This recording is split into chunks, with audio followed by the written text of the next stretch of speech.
शिवजन्मोत्सव उत्साहात सुरू आहे संपूर्ण. राज्यभर मोठ्या उत्साहात सुरू आहे. काय शुभेच्छा देणार?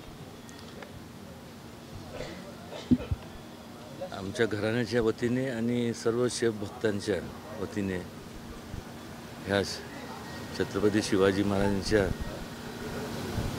शुभ अशा शिवजयंतीच्या मनापासून सर्वांना शुभेच्छा देतो. महाराज तर प्रत्येकाच्या हृदयात, मनामनात, विचारात म्हणजे नसानसामध्ये सर्वांच्या महाराज आहेतच. आणि महाराजांचं जे विचार होते ते एवढे पुरोगामी विचार होते की त्या काळात त्यांनी विचार काय केला असेल तर राज्यकारभारामध्ये लोकांचा सहभाग असला पाहिजे.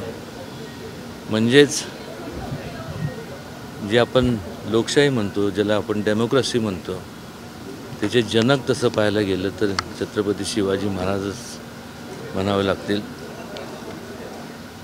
एक आपण देव तर आपण कोणी बघितला नाही, पण देवाचा अवतार म्हणूनच आपण सगळे त्यांच्याकडं पाहतो आणि त्यांचे विचार आचरणात आणण्याचं प्रत्येक जणांनी करावं, आपण करत आहातच.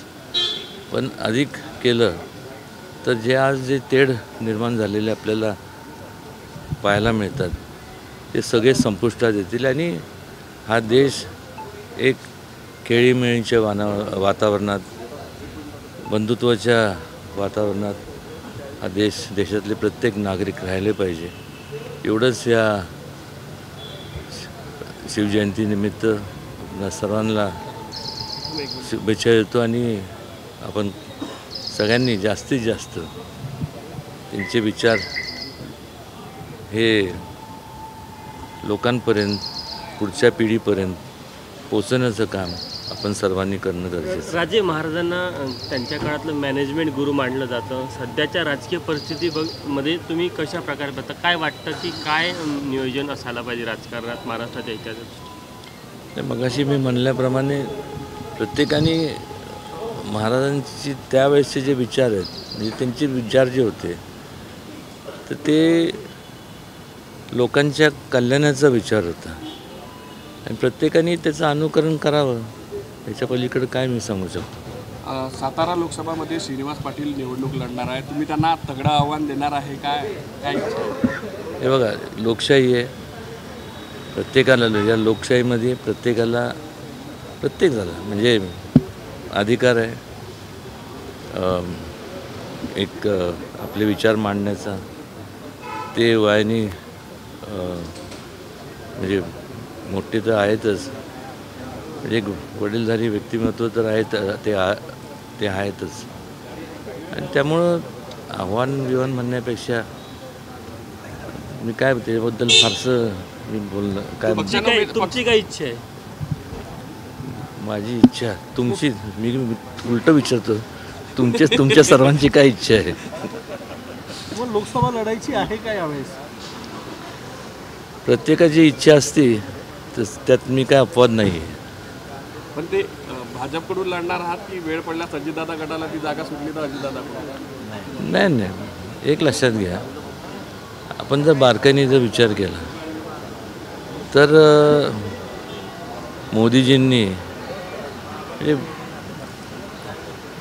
महाराजांचे जे विचार आहेत हे जास्तीत जास्त लोकांपर्यंत पोचवण्याचं केवळ मोदीजीच नाही तर त्यांचे सर्व जे सहकारी आहेत या सर्वांनी पोचवण्याचं काम केलं. डेव्हलपमेंटच्या बाबतीत बोलायचं झालं तर ते आपल्या नागपूरच्या जिल्ह्याच्या बाबतीत तर बोलायचं झालं तर नितीन गडकरीजी आहेत, देवेंद्रजी आहेत, सुधीर भाऊ आहेत. ह्या सगळ्यांनी तेव्हाचं नागपूर आणि आत्ताचं नागपूर एवढे डेव्हलपमेंट झाले आहेत. केवळ नागपूर जिल्हाच नाही, संपूर्ण महाराष्ट्रात आणि देशभरात जर आपण डेव्हलपमेंट्स पाहिले तर एक प्रोग्रेसिव्ह असं त्यांचं नेतृत्व आहे आणि त्यामुळं दुसरा विचार करण्याची काही आवश्यकता मला वाटत नाही. पंतप्रधान मोदी काल 400 पार म्हणाले होते. तिढा निर्माण झालेला आहे, कधीपर्यंत सुटेल असं वाटतं तुम्हाला? कसलं? मराठा आरक्षण वास्तविक त्या काळात जी चूक झाली म्हणजे मंडल आयोग म्हणा, त्यावेळेस त्याचं म्हणजे इकॉनॉमिकली बॅकवर्ड क्लास ते फक्त बॅकवर्ड क्लासला न लागू करता मग कोणी पण असू दे, कुठल्याही जाती धर्मातला व्यक्ती जरी असला तर जो आर्थिकदृष्ट्या तो सक्षम नाही आहे त्यांना मदत करणं हे त्यावेळेस म्हणजे त्यावेळेसचा त्यांचा विचार आहे. आणि जो होता तो खरं तर आणायला हवा होता. आणि प्रत्येकाला वाटतं की आपल्यावरती अन्याय होऊ नये, तेव्हा मराठा समाज जो आहे त्यांनी त्यात काय वेगळं असं म्हणजे ते जे विचार करतात तो इतर समाजातल्या लोक जे आहेत त्यांच्यासारखाच विचार ते करतात.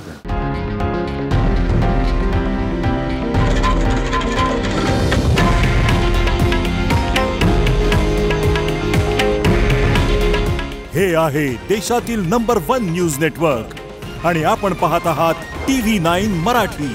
काळजी तुमची, हित महाराष्ट्राचं.